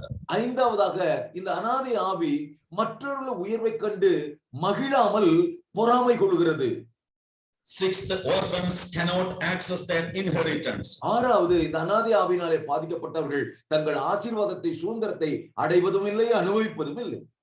My dear brothers and sisters, எனக்கு அன்பான சகோதர சகோதரிகளே, if you feel something is happening in your life from these 6 points, இந்த 6 அறிகுறிகளுக்குள்ள ஏதோ ஒன்று உங்களுடைய வாழ்விலே நடந்திருப்பதாகவோ நடந்து கொண்டிருப்பதாகவோ நீங்கள் கருதுவீர்களானால், if you feel that that orphan spirit is controlling your life from the beginning, ஆரம்பத்திலிருந்தே நீங்கள் இந்த அனாதை ஆவியினுடைய தாக்கத்திற்குள்ளாக இருக்கிறீர்கள் என்பதை புரிந்து கொள்ளுங்கள். there is a solution. ஆனால் அது நல்ல செய்தி, அதற்கு நிச்சயமாகவே தீர்வு உண்டு. Where there is a problem, there is a solution. That solution is Jesus. எங்கே பிரச்சனை உண்டோ அதற்கு நிச்சயமாகவே ஒரு முடிவும் உண்டு. அந்த முடிவு இயேசுவே. Jesus is Alpha and Omega. He is the beginning and end. He knows your end in the beginning. இயேசுவே அல்பாவும் ஒமேகாவும் ஆதியும் அந்தமுமாக துவக்கமும் முடிவுமாக இருக்கிறார். அவர் உங்கள் முடிவை ஆரம்பத்திலேயே அறிந்த தேவர். Holy Spirit wants to deliver you today from the spirit of orphan. இன்றைக்கு இந்த அனாதை ஆவியினுடைய தாக்கத்திலிருந்து ஆவியானவர் உங்களை விடுதலையாக்க விரும்புகிறார். You want to receive a deliverance right now. நீங்கள் இப்பொழுதே அந்த விடுதலையை பெற்றுக்கொள்ள விரும்புகிறீர்களா? There are 6 ways to overcome orphan spirit. இந்த அனாதை ஆவியை மேற்கொள்வதற்கு 6 வழிகள் உண்டு. First one is build a relationship with the Holy Spirit. முதலாவது பரிசுத்த ஆவியானவரோடு ஒரு ஆழமான அந்யோன்ய உறவை வளர்த்துக் கொள்ளுங்கள். Yes, I repeat, number 1, you have to build a relationship with the Holy Spirit. நான் திரும்பவும் சொல்லுகிறேன், நீங்கள் இந்த ஆவியிலிருந்து விடுதலையை பெறுவதற்கு முதலாவது செய்ய வேண்டியது பரிசுத்த ஆவியானவரோடு ஆழமான உறவை வளர்த்துக் கொள்ள வேண்டும். Jesus said to his disciples upon his departure that I will send you Holy Spirit and I will not leave you as orphans. இயேசு தன்னுடைய சீஷர்களை விட்டு கடந்து போகிற ஒரு காலம் வந்த பொழுது அவர்களை பார்த்து சொன்னார், நான் உங்களை திக்கற்றவளாக விடேன், நான் உங்களுக்கு ஒரு ஆவியானவரை தேற்றரவாளரை அனுப்புவேன் என்று சொன்னார். Yes, that Holy Spirit came. அப்படியே வாக்கு பண்ணப்பட்ட ஆவியானவர் வந்தார். He is in you. அவர் உங்களுக்குள்ளே தான் இருக்கிறார். Christ, the hope of glory in you. கிறிஸ்துவானவர் மகிமையின் நம்பிக்கையாக உங்களுக்குள்ளே வாசம் செய்து கொண்டுதான் இருக்கிறார். God in you. தேவன் உங்களுக்குள்ளே இருக்கிறார். You are in Christ and Christ in you. நீங்கள் கிறிஸ்துவுக்குள் இருக்கிறீர்கள், கிறிஸ்து உங்களுக்குள் இருக்கிறார். When you don't develop intimacy with the Holy Spirit, you are exposing your life to an orphan spirit. இப்படி எல்லாவரையும் உள்ளே வைத்துக் கொண்டு நீங்கள் இந்த ஆவியானவரோட ஆழமான உறவை வளர்த்துக் கொள்ளாமல் இருப்பீர்களானால் நீங்கள் இப்படிப்பட்ட அனாதை ஆவிக்கு உங்களுடைய வாழ்வை திறந்து கொடுக்க வழிவகுத்து விடுகிறீர்கள். Build intimacy with the Holy Spirit and begin to focus on Him and build a relationship with Him. நீங்கள் இந்த ஆவியானவரோடு நல்ல ஆழமான ஐக்கியத்தை வளர்த்துக் கொள்ளுங்கள், அவருக்கு விட்டுக் கொடுங்கள், அவரோடு ஒரு ஆழமான உறவுக்குள்ளே கடந்து வந்து விடுங்கள். So first one is build a relationship with the Holy Spirit to overcome the orphan spirit. ஆகவே முதலாவது இந்த அனாதை ஆவியை மேற்கொள்வதற்கு ஆவியானவரோடு ஆழமான உறவை வளர்த்துக் கொள்ள வேண்டும். Second, renew your mind with the truth of God. இரண்டாவது உங்களுடைய மனதை சத்திய வார்த்தைகளினாலே மறுரூபமாக்குங்கள். Believe what the word says. வசனம் என்ன சொல்லுகிறதோ அதுவே உண்மை என்று நம்புங்கள். Renew your mind with what God says about you, not with how you feel about yourself and not with people says about you. நீங்கள் உங்களை குறித்து என்னவாக உணர்கிறீர்களோ அல்லது உங்களுடைய உறவுகள் அக்கம் பக்கத்தார் மற்ற மனிதர்கள் என்ன சொல்லுகிறார்கள் என்பதையோ பொருட்படுத்தாமல் வசனம் உங்களை குறித்து என்ன சொல்லுகிறது என்பதையே மிக உறுதியாகவும் நிச்சயமாகவும் நம்புங்கள். God sees you and God calls you as a son or a daughter. ஆண்டவர் உங்களை பார்ப்பதும் உங்களை அழைப்பதும் ஒரு மகனாக மகளாகத்தானே தவிர அனாதைகளாக அல்ல. So begin to call yourself like that and begin to renew your mind with the truth of God, the word of God. ஆண்டவர் உங்களை எப்படி அழைக்கிறாரோ அப்படியே நீங்கள் உங்களை பார்க்க பழகுங்கள். உங்களை குறித்து வேதம் என்ன சொல்கிறதோ தேவன் என்ன பார்வையில் பார்க்கிறாரோ அவைகளினாலே உங்களுடைய மனதை மறுரூபமாக்குங்கள். The third point to subdue orphan spirit is don't compare you with others. மூன்றாவதாக இந்த அனாதை ஆவியை மேற்கொள்வதற்கான வழி அல்லது தீர்வு உங்களை ஒரு காலம் மற்றவர்களோடு ஒப்பிடாதீர்கள். Your God is a unique God. நம்முடைய தேவன் தனித்துவம் மிக்க தேவன். You are a unique creation of a unique God. அப்படிப்பட்ட தனித்தன்மை வாய்ந்த தேவனாலே தனித்துவத்தோடு படைக்கப்பட்ட உன்னதமான சிருஷ்டி நீங்கள். Nobody is equal to you in the whole world. முழு உலகத்திலும் உங்களைப் போல உங்களுக்கு நிகராக இன்னொருவர் இல்லை. You are a unique creation of a unique God. தனித்துவம் வாய்ந்த தேவனாலே தனிச்சிறப்பு மிக்க விதத்தில் சிருஷ்டிக்கப்பட்ட ஒரு புது படைப்பு நீங்கள். You cannot compare you with others and nobody could compare you with themselves. நீங்கள் ஒருவரோடும் உங்களை ஒப்பிட்டுக் கொள்ள வேண்டிய அவசியம் இல்லை, வேறு யாரும் உங்களுக்கு ஒப்பானவர்களும் அல்ல. Because nobody's thumb impression is same. ஏனென்றால் யாருடைய விரல் ரேகையும் ஒத்துப்போவதில்லை, ஒன்று போல இருப்பது இல்லை. That is the uniqueness in the creation of God. அதுதான் தேவனுடைய சிருஷ்டியினுடைய மிக மிக ஆச்சரியமூட்டுகிற தனித்தன்மை. Bible says those who compare themselves with others are not wise. தங்களை மற்றவர்களோடு ஒப்பிடுகிறவர்கள் ஒரு காலம் ஞானவான்களாக இருக்க முடியாது என்பதாக வேதம் சொல்லுகிறது. The only person you should compare yourself is with your yesterday, the person who you were yesterday, not with somebody else. நீங்கள் ஒப்பிட்டுக் கொள்ள வேண்டிய ஒரு நபர் இருக்குமானால் அது உங்களோடு தான் உங்களை ஒப்பிட்டுக் கொள்ள வேண்டும். நேற்று இருந்த நீங்களோடு இன்றைக்கு இருக்கிற உங்களை ஒப்பிட்டு பாருங்கள், வேறு யாரோடும் உங்களை ஒப்பிடாதீர்கள். It is foolish to compare yourself with somebody else. மற்றவர்களோடு உங்களை ஒப்பிட்டு பார்ப்பது அடிப்படையிலேயே முட்டாள்தனமானது. Bible says in Hebrews 12:1-2, we run our race looking unto Jesus, not unto the next person that is lagging behind us or getting ahead of us. Looking unto Jesus, run your race, be comfortable in your own skin. எபிரேயர் 12வது அதிகாரம் 1வது வசனம் இப்படி சொல்கிறது, நமக்கு நியமித்த ஓட்டத்தில் கிறிஸ்துவையே முன்மாதிரியாக கொண்டு நாம் ஓடிக்கொண்டிருப்பதாக வசனம் சொல்கிறது. நமக்கு முன்னால் ஓடிக்கொண்டிருக்கிறவர்களையோ நமக்கு பின்னால் நம்மை துரத்தி கொண்டு வருகிறவர்களையோ வேறு யாரையுமோ பார்த்து நாம் ஓட வேண்டிய அவசியம் இல்லை. நம்முடைய ஓட்டத்தில் மிக சௌகரியமாக நமக்கு கர்த்தர் கொடுத்த கிருபைகளை கொண்டு நாம் எந்த பதட்டமும் இல்லாமல் நிதானமாய் நம்முடைய ஓட்டத்தில் ஓடக்கடவோம். Don't compare you with others. ஒரு காலம் மற்றவர்களோடு உங்களை ஒப்பிடாதீர்கள். Now the fourth point. நான்காவது குறிப்பு, let go of an offended heart. காயம்பட்ட அந்த இருதயத்தின் காயங்களை போகட்டும் என்று விட்டு விடுங்கள்.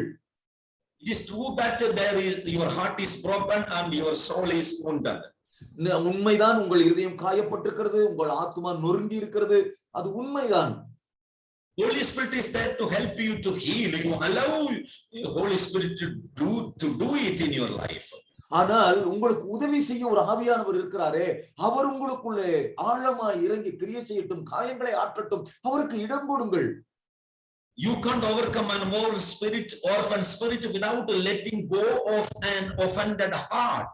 உங்கள் உள்ளத்தின் ஆழத்தில் புறையோடி இருக்கிற அந்த ஆழ்மன காயங்களை, அந்த நொறுங்கின இருதயத்தை, அவைகளை வெளியேற்றாமல் போகட்டும் என்று நீங்கள் கைகழுவி விடாமல் இந்த அனாதை ஆவியை நீங்கள் மேற்கொள்ளவே முடியாது.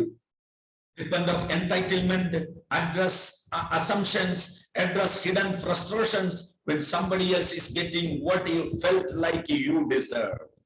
இந்த உள்ளே பல காரியங்களை, யூகங்களை வளர்த்துக் கொள்வது, மற்றவர்கள் நான் அடைய வேண்டியதை அடைந்து விட்டார்களே என்கிற பொறுமல்கள், எனக்கு நியாயம் கிடைக்க வேண்டும் என்கிற உரிமைக்கு குரல் கொடுக்கிற அந்த மனோபாவம், இவைகளையெல்லாம் நீங்கள் கையாள வேண்டும், சீர் செய்ய வேண்டும், அவைகளை நீங்கள் கருத்தில் எடுத்து அப்புறப்படுத்த வேண்டும்.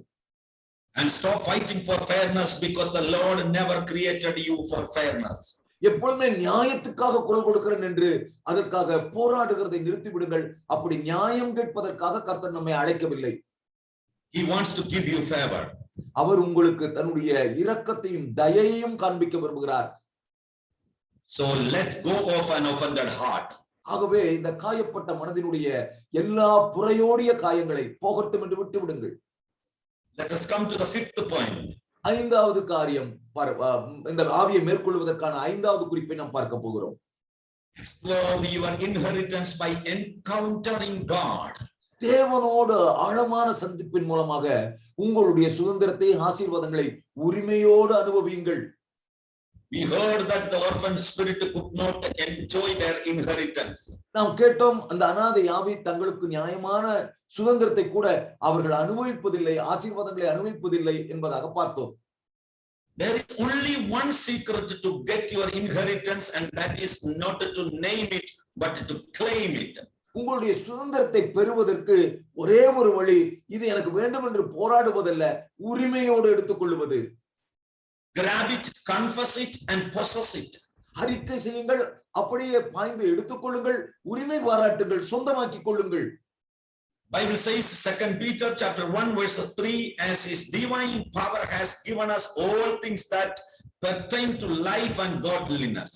2 பேதுரு 1வது அதிகாரம் 3வது வசனம் இப்படி சொல்கிறது, ஜீவனுக்கும் தேவபக்திக்கும் தேவையான அனைத்தையும் அவருடைய திவ்ய வல்லமையானது நமக்கு தந்திருக்கிறது என்று வேதம் சொல்லுகிறது. So not only you are given everything you need to live a holy life, but also to live a good life through the knowledge of him who called us by glory and worship.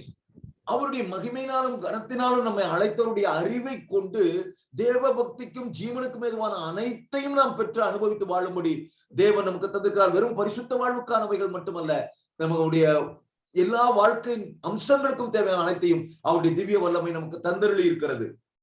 So what God is saying, your inheritance is locked and the password is knowledge of God.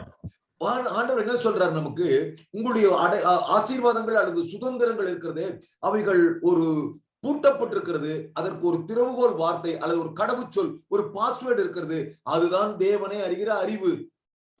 You can access your inheritance through knowing God. தேவனை அறிகிற அறிவினாலே உங்கள் ஆசீர்வாதங்களை நீங்கள் எளிதாய் அடைந்து விடலாம். My precious brothers and sisters, you can explore your inheritance by encountering God. தேவனை சக்தி வாய்ந்த விதத்தில் சந்திப்பதன் மூலமாக நீங்கள் உங்கள் ஆசீர்வாதங்களை அடைந்து அனுபவித்து மகிழலாம். Sixth and last point is redefine your win. ஆறாவதான குறிப்பு, உங்களுடைய நோக்கங்களை நீங்கள் மறுசீரமைத்துக் கொள்ளுங்கள். Go from winning in life to winning people, winning souls. நீங்கள் உங்களுடைய வாழ்வின் வெற்றியை விட மனிதர்களை வெற்றி கொள்வதிலே கவனமாயிருங்கள். An orphan keeps focusing on getting more stuff. ஒரு அனாதை ஆவி உடையவர்கள் எப்பொழுதுமே எனக்கு நான் எவ்வளவு சம்பாதிக்க முடியும், எனக்கு எவ்வளவு சேர்த்து வைத்துக் கொள்ள முடியும் என்று அதிகமாய் பெறுவதிலே குறியாய் இருக்கிறார்கள். You know that what the father did, he did not focus on stuff. His success was winning his son. நீங்கள் தகப்பன் செய்த செயலை நன்றாக கவனித்து பாருங்கள். தகப்பன் தனக்கென்று எதையும் வைத்துக் கொள்ள விரும்பவில்லை. அவன் ஆஸ்திகளை சேர்த்து வைப்பதை விட மனிதர்களை சேர்த்து வைப்பதிலே, இழந்த பிள்ளையை திரும்ப மீட்டுக் கொள்வதிலே, அந்த அன்பிலே அவர் மிகுந்த கவனமுடையவராக இருந்தார். make sure we get somebody who is dead to come alive. மரித்த சிலரை நாம் உயிரோடு கொண்டு வருவதற்காக, அதாவது இழந்து போனவர்களை நாம் திரும்ப சேர்க்கிறதிலே அதிக கவனம் செலுத்துவோம். See, the older brother, he got the father's money, but he did not get his mindset. மூத்த குமாரன் தகப்பனுடைய ஆஸ்திகளை பெறுவதிலே கவனமாக இருந்தான், ஆனால் தகப்பனுடைய உள்ளத்தை பெறுவதிலே அவன் தவறிவிட்டான். He got his father's valuables, but not his value system. தகப்பனுடைய மதிப்புமிக்க பொருள்களை எல்லாம் தனக்கு சொந்தமாக்கிக் கொள்ள விரும்பினான், ஆனால் தகப்பனுடைய வாழ்வியல் மதிப்பீடுகளை தனக்கு சொந்தமாக்கிக் கொள்ள மறந்து விட்டான். He had his inheritance, but he did not have his heart.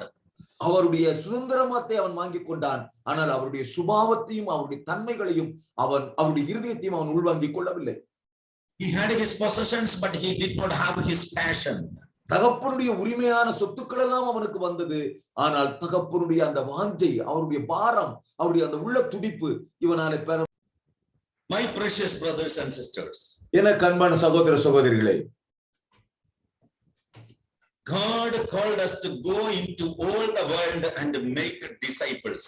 ஆண்டவர் நம்மை உலகெங்கும் போய் சர்வ சிருஷ்டிக்கும் சுவிசேஷத்தை அறிவித்து சீஷர்களாக்கும்படி அழைத்திருக்கிறார். That is the purpose of our calling. That is the purpose of our life on this earth. அதுதான் நம்முடைய அழைப்பின் நோக்கம், அதுதான் நாம் இந்த பூமியிலே வாழ்வதற்கான நோக்கமும் கூட. When we are in the center of the will of God, we are protected, provided, established, elevated and promoted. நாம் தேவனுடைய சித்தத்தின் மையத்தில் இருக்கும் பொழுது நாம் பாதுகாக்கப்படுகிறோம், நம்முடைய தேவைகள் சந்திக்கப்படுகிறது, நாம் உயர்த்தப்படுகிறோம், நாம் மேன்மைப்படுத்தப்படுகிறோம், தேவ சித்தத்தை நிறைவேற்றி முடிக்கிறோம். Victory is already given. ஏற்கனவே ஜெயம் நமக்கு கொடுக்கப்பட்டு விட்டது. Bible says they overcame him because of the lamb's blood and the word of their testimony. வேதம் சொல்லுகிறது அவர்கள் ஆட்டுக்குட்டியின் இரத்தத்தினாலும் தங்கள் சாட்சியின் வசனத்தினாலும் சத்துருவை ஜெயித்தார்கள். So redefine your win based on the word of God and promise of God. ஆகவே தேவனுடைய வார்த்தையின் அடிப்படையிலும் அவருடைய வாக்குத்தத்தங்களின் அடிப்படையிலும் உங்களுடைய கண்ணோட்டத்தை, உங்களுடைய வாழ்வின் நோக்கத்தை மாற்றி அமையுங்கள். If you feel that you are suppressed and oppressed by the orphan spirit, நீங்கள் இந்த அனாதை ஆவினாலே ஒடுக்கப்பட்டு நெருக்கப்பட்டு வாதிக்கப்பட்டு கொண்டிருப்பதாக உணர்வீர்களானால், you can overcome that spirit, you can subdue that orphan spirit. நீங்கள் அந்த ஆவியை மேற்கொள்ள முடியும், அந்த அனாதை ஆவியை அடக்கி கீழ்ப்படுத்தி ஜெயம் எடுக்க முடியும். Build a relationship with the Holy Spirit. அதற்கு ஆவியானவருடன் ஆழமான ஒரு உறவை வளர்த்துக் கொள்ளுங்கள். Renew your mind with the truth of God. உங்களுடைய மனதை ஆண்டவருடைய சத்திய வார்த்தைகளினாலே மறுரூபமாக்குங்கள். Don't compare you with others. ஒரு காலம் உங்களை மற்றவர்களோடு ஒப்பிட்டு பார்க்காதீர்கள். Let go of an offended heart. காயம்பட்ட மனதினுடைய எல்லா உள்மன காயங்களை போகட்டும் என்று விட்டுவிடுங்கள். Explore your inheritance by encountering God. தேவனோடு ஒரு சக்தி வாய்ந்த சந்திப்பின் மூலமாக உங்களுடைய சுதந்திரங்களை உரிமையோடு எடுத்துக் கொள்ளுங்கள். And redefine your win. உங்களுடைய வாழ்வின் நோக்கங்களை மறுசீரமையுங்கள். Dear sister, அன்பு சகோதரியே, and God has selected you, it doesn't matter who else has rejected you or neglected you. தேவன் உங்களை தெரிந்தெடுத்திருப்பாரானால் யார் உங்களை புறக்கணிக்கிறார்கள், யார் உங்களை ஒதுக்கி தள்ளுகிறார்கள் என்பது ஒரு காரியம் அல்ல. God's favor outweighs all opposition in your life. உங்களுடைய வாழ்க்கையில இருக்கிற எல்லா போராட்டங்களையும் எதிர்ப்புகளையும் புறந்தள்ளுங்கள். You are a winner. நீங்கள் எப்பொழுதும் ஒரு வெற்றிகரமான நபராகவே இருக்கிறீர்கள். God knows how to pay you back. ஆண்டவர் உங்கள் கிரியைகளுக்கு எப்படி பிரதிபலன் தர வேண்டும் என்று நன்றாக அறிந்திருக்கிறார். It is true that you have made mistakes. உண்மைதான், நீங்கள் சில காரியங்களிலே தவறிவிட்டீர்கள், அது உண்மை. But God is full of mercy. ஆனால் தேவனோ கிருபை மிகுந்த தேவன். It may seem impossible for you, but God has all power, all power. அது ஒருவேளை உங்களுடைய பார்வையிலே இயலாத ஒன்றாக, சாத்தியமே இல்லாத ஒன்றாக இருக்கலாம், ஆனால் தேவனால் எல்லாம் கூடும், எல்லாம் கூடும். Yes, he controls the universe. அவர்தான் அண்ட சராசரங்களை தன்னுடைய கட்டுப்பாட்டுக்குள் வைத்திருக்கிற சர்வ வல்ல தேவன். He has seen what you have been through. நீங்கள் கடந்து வந்த அந்த பாதையை அவர் நன்றாக அறிந்திருக்கிறார். He has seen what was in the fire in your life. உங்களுடைய வாழ்க்கையில நடைபெற்ற எல்லா சுபாவிதங்களை அவர் அறிந்திருக்கிறார். He is saying to you today, payback is coming. Payback is coming. அவருடைய பிரதிபலன் திரும்ப வருகிறது என்று அவர் உங்களுக்கு சொல்கிறார். திரும்ப உங்களுக்கு ஈடு செய்யப்படும். Not partial, not halfway, not 3/4. You are going to get it back fully. You are going to get it back fully. பாதியாக அல்ல, அரைகுறையாக அல்ல, முக்கால்வாசியாக அல்ல, நீங்கள் முழுமையாக பரிபூரணமாக இழந்தவைகள் திரும்ப பெறுவீர்கள். அது உங்களுக்கு திரும்ப வருகிறது. I believe and declare that God is going to restore the years that was stolen from your life. உங்களுடைய வாழ்க்கையிலிருந்து திருடப்பட்ட நீங்கள் இழந்த அந்த ஆண்டுகளை கூட கர்த்தர் திரும்ப உங்களுக்கு மீட்டு தருகிறார். நான் ஆணித்தரமாக அதை விசுவாசிக்கிறேன். The Lord is faithful who will establish you and guard you from the evil one. ஆண்டவர் உங்களுக்கு உண்மை உள்ளவராக இருக்கிறார். அவர் உங்களை சீர்படுத்தி ஸ்திரப்படுத்தி நிலைநிறுத்தி தீமை நின்று விலக்கி காத்துக் கொள்வார். Your son, அன்பு மகனே, God doesn't want you to win halfway. நீங்கள் பாதி மட்டும் வெற்றி பெறுவது கர்த்தருக்கு பிரியமில்லை. He wants to gain the total victory and have the absolute power.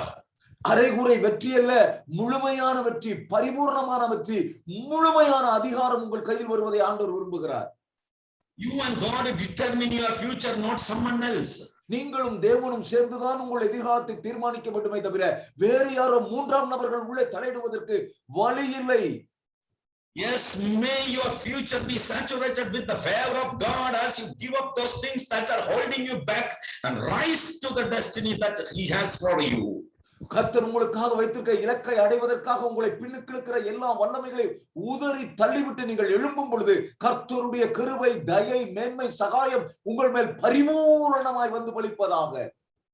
You have the destiny of a champion. You have the destiny of a champion. ஒரு வெற்றியாளனுடைய லட்சிய இலக்கு உங்கள் முன்பாக வைக்கப்பட்டிருக்கிறது. நீங்கள் ஒரு வெற்றியாளன், ஒரு லட்சிய பாதையில் முன்னேறி கொண்டிருக்கிறீர்கள். My dear daughter, என் அன்பு மகளே, if someone wants you in their life, they will do anything to keep you in. உங்களை தன்னுடைய வாழ்க்கையில் உடமையாக்கிக் கொள்ள, சொந்தமாக்கிக் கொள்ள யாராவது ஒரு விரும்புவார்களானால் அதற்காக அவங்க எதையும் செய்ய தயாராயிருப்பார்கள். And if they don't want you in their life, absolutely nothing you say or do will make them change their mind. ஆனால் உங்களை வேண்டாம் என்று உதறித்தள்ள தீர்மானித்து விடுவார்களானால் நீங்கள் எவ்வளவுதான் எடுத்து சொன்னாலும், எவ்வளவுதான் உங்களுடைய தரப்பை நியாயப்படுத்தி சொன்னாலும் அது அவர்களுக்கு ஒரு பொருட்டாக இருக்காது. அவருடைய மனதில் அது பதியவும் செய்யாது. Stop trying. Don't beg for anyone to want you. ஆகவே நீங்கள் அந்த முயற்சிகளை எல்லாம் விட்டுவிடுங்கள். உங்களை ஏற்றுக்கொள்ள சொல்லி யாரையும் கெஞ்சிக் கொண்டிருக்காதீர்கள். You are much more worthy than that. நீங்கள் அப்படி கெஞ்சி கூத்தாடி ஒருவருடைய அன்பை பெறுவதை விட நீங்கள் மேலானவர்கள். உங்களை உயர்தரமாக கர்த்தர் வைத்திருக்கிறார். God is saying to you today, ஆண்டவர் இன்றைக்கு உங்களுக்கு சொல்கிறார், my child, you are worrying too much. என் அன்பு பிள்ளையே, நீ அதிகமாய் வேதனைப்பட்டுக் கொண்டிருக்கிறாய். Remember who I am. நான் யார் என்பதை நீ அறிந்து கொள். There is nothing too hard for me. You may not see it, but I have everything planned out for you. Trust me. என்னாலே கூடாத காரியம் ஒன்றுமில்லை. ஒருவேளை நீ அதை பார்க்காமல் இருக்கலாம், ஆனால் எல்லாவற்றையும் நான் முன்கூட்டியே உனக்காக ஆயத்தப்படுத்தி விட்டேன். அதை நீ பார் என்று கர்த்தர் உங்களுக்கு சொல்லுகிறார். Dear brother, அன்பு சகோதரனே, God has a reason for allowing things to happen in your life. ஆண்டவர் உங்கள் வாழ்க்கையிலே சில சம்பவங்கள் நடைபெறும்படி அனுமதித்ததற்கு ஒரு முகாந்திரம் உண்டு. We may never understand His wisdom. அவருடைய அனந்த ஞானத்தின் செயல்பாடுகளை நம்மாலே புரிந்து கொள்ள முடியாது. But we simply have to trust His will. ஆனால் அவருடைய சித்தத்தை நாம் எளிமையாக சாதாரணமாக விசுவாசித்தால் மட்டும் போதும். God has a purpose for your pain, a reason for your struggle, and a reward for your faithfulness. ஆண்டவர் உங்களுடைய வழிகளுக்கு ஒரு காரணத்தை வைத்திருக்கிறார். நீங்கள் பாடுபட்டதற்கு ஒரு முகாந்திரம் உண்டு. அதே போல உங்களுக்கு ஒரு பிரதிபலனும் ஆயத்தமாக்கப்பட்டிருக்கிறது. Don't give up. ஆகவே மனம் தளர்ந்து விட்டு விடாதீர்கள். Commit your way to the Lord. உங்களுடைய வழிகளை கர்த்தருக்கு ஒப்புவித்து விடுங்கள். Trust also in Him. அவர் மேல் நம்பிக்கையாயிருங்கள். And He shall bring it to pass. அவரே காரியத்தை வாய்க்க பண்ணுவார். You may be at an empty place today. ஒருவேளை இன்றைக்கு நீங்க ஒரு வெறுமையான, எதுவுமே வாய்க்காத வறட்சியான ஒரு இடத்தில் இருக்கலாம். You don't see how you could be happy again. மறுபடியும் என்னுடைய வாழ்வு மகிழ்ச்சி அடையுமா, சந்தோஷம் அடையுமா, துளிர்க்குமா என்று நீங்கள் சந்தேகப்பட்டுக் கொண்டிருக்கலாம். That is not how your story ends.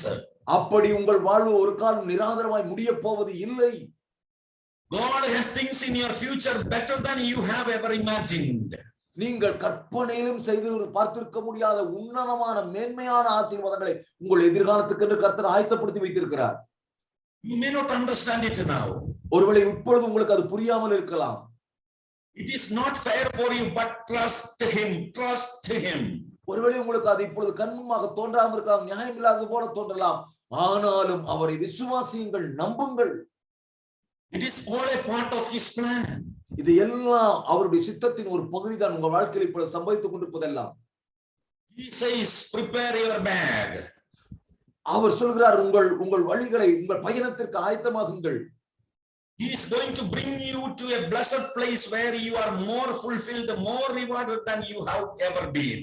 நீங்கள் இதுவரை இருந்திராத ஒரு நிறைவான ஒரு இடத்திற்கு, அதிக கனி கொடுக்கிறதுக்கு, பலன் தருகிற ஒரு இடத்திற்கு, அதிகமாய் நீங்கள் கனப்படுத்தப்படுகிற ஒரு இடத்திற்கு உங்களை அவர் நகர்த்த ஆயத்தமாக இருக்கிறார். Whoever are listening me, may you receive your portion. இந்த செய்தியை கேட்டுக்கொண்டிருக்கிற, இந்த ஜெபத்தில் பங்கெடுத்துக் கொண்டிருக்கிற யாரா இருந்தாலும் உங்களுடைய பங்கு வீதம் உங்களுக்கு வருவதாக என்று சொல்லுகிறேன். May you receive your portions, the families, the brothers and sisters. May you receive your portion in the name of Jesus. I declare and decree it. என் அருமை குடும்பங்களே, என் அன்பு சகோதர சகோதரிகளே, உங்களுக்காக கர்த்தர் ஆயத்தப்படுத்தி வைத்திருக்கிற உங்களுடைய சரியான ஆசீர்வாதத்தின் பங்கு வீதம் உங்களுக்கு வருவதாக நான் உங்கள் மேல் அதை கட்டவிழ்கிறேன், அறிக்கை செய்கிறேன், பிரகடனப்படுத்துகிறேன். Precious families, அருமையான குடும்பத்தாரே, the church exists that the lost are saved and the demonized are delivered, the sick are healed and the people are made into the disciples of Jesus Christ. கட்டுண்டவர்கள் விடுதலையாகி, வியாதிஸ்தர்கள் சுகமாகி, ரட்சிக்கப்பட்டவர்கள் சீஷலாக்கப்படுவதற்காகத்தான் சபை பூமியிலே ஸ்தாபிக்கப்பட்டிருக்கிறது. That is the purpose of the church. அதுதான் சபையின் நோக்கம். Thousands locally, millions globally, bringing to salvation to this generation. இந்த தலைமுறையிலே நம்முடைய தேசத்துல உள்ளூரிலே ஆயிரமான மக்களும், உலகளாவிய அளவில் கோடிக்கணக்கான மக்களும் ரட்சிக்கப்படும்படியாகத்தான் சபையை கர்த்தர் ஏற்படுத்தி இருக்கிறார். My brothers and sisters, if you have that vision, get up on right now and begin to pray. இதுதான் என் தரிசனம், இதுதான் என் பாரம், என் நோக்கமெல்லாம் இதுதான். நான் உலக பொருளை அல்ல, ஆத்துமாக்களையே ஆதாயப்படுத்த விரும்புகிறேன் என்று நீங்கள் சொல்வீர்களானால், சபையே இப்பொழுதே எழுந்து நின்று கரங்களை உயர்த்தி ஆண்டவரை நோக்கி பார்க்க ஆரம்பியுங்கள். Ministers of God who are listening us, please pray with us. அன்பான தேவ ஊழியர்களே, இந்த சத்தத்தை கேட்டுக்கொண்டிருக்கிற நீங்கள் யாராக இருந்தாலும் எங்களோடு இந்த ஜெபத்தில் இணைந்து கொள்ளுங்கள். Jesus, mark me with the vision. Jesus, mark me with the passion for the lost. ஆண்டவரே, இந்த தரிசனத்தினாலே என்னை நிரப்பும், என்னை முத்திரை போடும், அழிகிற ஆத்துமாக்களுக்கான ஒரு பாரம், அதனுடைய அடையாளம் என்னுடைய நெற்றியிலே இடப்படுவதாக என்று நீங்கள் கதற ஆரம்பியுங்கள். Jesus, I don't want to just have your promises. Jesus, I want to have your priorities. ஆண்டவரே, எனக்கு வெறுமனே உம்முடைய வாக்குத்தத்தங்கள் மட்டுமல்ல, உம்முடைய முன்னுரிமைகள், நீர் எதை முதன்மையாக வைக்கிறீரோ அதை என் வாழ்வில் முதன்மைப்படுத்த நான் என்னை ஒப்புக் கொடுக்கிறேன். I want to have your passion, Jesus. I want to have your zeal. ஆண்டவரே, உம்முடைய அதே வைராக்கிய வாஞ்சை, அதே தரிசனம், அதே உத்வேகம் எனக்கு உண்டாவதாக. I want to care for what you care about, Jesus. Lord, not just for gods, not just for parties and music. I want to care for the lost. ஆண்டவரே, எது உம்முடைய கரிசனையாக இருக்கிறதோ அதுவே என்னுடைய கரிசனையாக இருக்கட்டும். கேளிக்கைகள் அல்ல, கொண்டாட்டங்கள் அல்ல, ஒரே ஒரு ஆட்டுக்குட்டிக்காக அல்ல. ஆண்டவரே, இழந்தோரை மீட்பதே என் தரிசனமாய், உம்முடைய தரிசனமே என் தரிசனமாய் மாறுவதாக. I want to care for the lost. I want to live for that purpose. I want to live for what you died for, Jesus. ஆண்டவரே, இழந்தோருக்கு மீட்பதற்காகவே நான் வாழ விரும்புகிறேன். உம்முடைய கரிசனையே என்னுடைய கரிசனையாக மாற வேண்டும் என்று வாஞ்சிக்கிறேன். நீர் எதற்காக இந்த பூமியிலே வந்து மரித்தீரோ அந்த நோக்கத்தின் நிறைவேறுதலை என் வாஞ்சையாய், வாழ்வாய், நோக்கமாய் மாறுவதாக. I want to burn with passion. I want to see your generation shaken by the power of God. I want to see young people saved. ஆண்டவரே, இந்த தரிசனம் என்னை பற்றி பிடிக்க நான் விரும்புகிறேன். இந்த தலைமுறை கிறிஸ்துவுக்காக எரிந்து பிரகாசிப்பதை, ஆத்துமாக்கள் ஆதாயப்படுத்தப்படுவதை, தேசம் அசைக்கப்படுவதை நான் காண விரும்புகிறேன். Jesus, I want to see young people resurrected. Come on, every hand raised right now. Let us begin to ask Jesus, mark me afresh for the lost. இளம் தலைமுறைகள் எழும்புவதை நான் பார்க்கட்டும். எல்லாரும் நீங்க இருக்கிற இடத்துல இப்பொழுது கரங்களை உயர்த்தி கேளுங்க. ஆண்டவரே, அந்த தரிசன முத்திரை, அந்த அடையாளம் என் நெற்றியிலே போடப்படட்டும். இளைய தலைமுறை எழும்பட்டும். தேசம் பற்றி பிடிக்கட்டும் தரிசனத்தினாலே. Give me a vision for those who don't know you, Jesus. Lord, give me a burden for the lost. ஆண்டவரே, உம்மை அறியாத அந்த மக்களுக்காக, ஆண்டவரே, நித்தியத்தை தொலைத்து இழந்து போயிருக்கிற அந்த மக்களுக்கான பாரம் என்னை நிரப்பட்டும். அந்த ஆத்தும பாரத்தை எனக்கு தருவீராக. Give me a burning to disciple nations, Lord Jesus. ஆண்டவரே, தேசங்களை உம்மண்டையிலே திருப்பி சீஷர்கள் ஆக்குவதற்கான ஒரு பாரமும் தரிசனமும் எனக்கு உண்டாகட்டும். In the mighty name of Jesus Christ of Nazareth. நசரேயனாகிய இயேசு கிறிஸ்துவின் ஒப்பற்ற நாமத்தினாலே. As the ministers of God, we come together. தேவ ஊழியர்களாக நாங்கள் ஒருமனப்படுகிறோம். In the mighty name of Jesus Christ of Nazareth. நசரேயனாகிய இயேசு கிறிஸ்துவின் வல்லமையுள்ள நாமத்தில் Every orphan spirit be loosed in the mighty name of Jesus. இயேசு கிறிஸ்துவின் வல்ல நாமத்தினாலே எல்லா அநாதை ஆவிகள், அந்த அந்த உணர்வுகள், அந்த ஆட்டி படைக்கிற வல்லமைகள் விலகுவதாக இப்பொழுதே. Lose your hold, the devil. Get out of the families. Get out of the brothers and sisters. குடும்பங்களை விட்டு, சகோதர சகோதரிகளை விட்டு வெளியேறு. உன்னுடைய கட்டுகளை உடைத்து, நுகங்களை முறித்து உனக்கு கட்டளையிடுகிறோம். வெளியே போ இயேசுவின் நாமத்தினால். Every yokes of the orphan spirit to be broken, destroyed by the fire of Holy Spirit in the mighty name of Jesus we pray. இயேசு கிறிஸ்துவின் வல்லமை உள்ள நாமத்தினாலே நாங்கள் ஜெபிக்கிறோம். பரிசுத்த ஆவியானவருடைய அக்கினியினாலே இப்பொழுதே அநாதை ஆவியினுடைய அந்த எல்லா நுகங்களும் சுட்டெரிக்கப்படுவதாக. Feeling of rejections be removed right now in the name of Jesus. எல்லா புறக்கணிப்பின் ஆவிகள் இயேசுவின் நாமத்தில் இப்பொழுதே ஒவ்வொருவரை விட்டு வெளியேறுவதாக. Spirit of no progress and stagnation, we command you, get out of the families right now in the name of Jesus. இயேசு கிறிஸ்துவின் வல்லமை உள்ள நாமத்தினாலே முன்னேற்றம் இல்லாத வாழ்க்கை முறை, ஒரே இடத்திலே வளர்ச்சி இல்லாமல் தேங்கி இருக்கிற தேக்க நிலைமை, இந்த வல்லமைகள் ஒவ்வொரு குடும்பத்தை விட்டு வெளியேறுவதாக. Power of witchcraft and sorcery be nullified by the blood of Jesus. இயேசு கிறிஸ்துவின் இரத்தத்தின் வல்லமையினாலே எல்லா மந்திரவாத பில்லி சூனிய வல்லமைகள் முறியடிக்கப்படுவதாக. The barrenness out right now. எல்லா மலட்டு ஆவிய வெளியே போய் இயேசுவின் நாமத்திலே. Let the families receive generations in the mighty name of Jesus. இயேசு கிறிஸ்துவின் நாமத்தினாலே குடும்பங்களிலே சந்ததிகள் தழைப்பதாக. Every shut doors be opened in the mighty name of Jesus. இயேசுவின் வல்ல நாமத்தினாலே அடைபட்ட வாசல்கள் இப்பொழுதே திறக்கப்படட்டும். Every power of witchcraft and sorcery be nullified by the blood of Jesus. இயேசு கிறிஸ்துவின் இரத்தத்தினாலே மந்திரவாத பில்லி சூனிய வல்லமைகள் எரிந்து நாசமாகட்டும். Spirit of sickness and diseases, lose your hold. வியாதி பலவீனத்தின் ஆவியே, உன் கட்டுகளை உடைக்கிறோம். Let the people be healed right now in the name of Jesus. இயேசு கிறிஸ்துவின் வல்ல நாமத்தினாலே இப்பொழுதே ஜனங்கள் சுகமடைவார்களாக. Let people be delivered right now in the name of Jesus. இயேசுவின் நாமத்தினாலே இப்பொழுதே விடுதலை உண்டாவதாக. Let the people be restored right now in the name of Jesus. இயேசுவின் நாமத்தினாலே இப்பொழுதே ஜனங்கள் மறுபடியும் கட்டப்படுவார்களாக. Let the people receive new jobs, new business and open doors in the mighty name of Jesus. புதிய தொழில்கள், புதிய வேலை வாய்ப்புகள், புதிய திறந்த வாசல்கள் ஒவ்வொருவருக்கும் இயேசுவின் நாமத்தில் இப்பொழுதே உண்டாவதாக. Whoever are waiting for a marriage, let it happen this year in the name of Jesus. யாரெல்லாம் திருமணத்திற்காக காத்துக் கொண்டிருக்கிறார்களோ அவர்களுக்கு இந்த ஆண்டு முடிவதற்குள்ளாகவே காரியங்கள் கைகூடி வருவதாக. Jesus, you are the Prince of Peace. Let your everlasting peace be prevailed in the families in the name of Jesus we pray. இயேசுவே, நீர் சமாதான பிரபு அல்லவா? ஒவ்வொரு குடும்பங்களுக்குள்ளும் உம்முடைய நித்திய சமாதானம் நீடித்து நிலைத்திருப்பதாக என்று இயேசுவின் நாமத்தில் ஜெபிக்கிறோம். All glory to you we pray in the name of Jesus. Amen. எல்லா மகிமையும் உமக்கு செலுத்தி இயேசுவின் நாமத்தில் ஜெபிக்கிறோம் நல்ல பிதாவே. ஆமென், ஆமென், Amen. Amen. ஆமென், ஆமென்.